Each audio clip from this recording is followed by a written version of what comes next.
Morning everyone. Kararating kong galing sa BI. So, yung lahat ng mga shopping ko, shopping ko, dumating na guys from TikTok. Kaya happy ako ngayon. Okay guys. Yung una kong binuksan ay ito, lipstick. Tingnan natin kung maganda ba ang performance. 100 plus lang ito. Itong para sa mga bokol-bokol 1,500, ang laman ay 12 peraso, medyo mahal, parang mataas yung price. Ito ay 100, maganda naman, mukhang maganda, pang sa alimango, okay, pang gamit sa kitchen.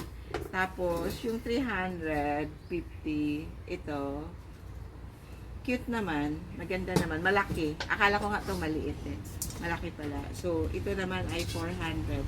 Medyo, lang siya. Okay? And then, ito gusto ko. Ito ay 70 pesos. Yan siya. Pang kitchen. Okay, guys. Good morning. Have a nice day. Iba na talaga ngayon ang buhay. Pag wala kang time, pwede ka na mag-shopping for online. Yeah. Diba?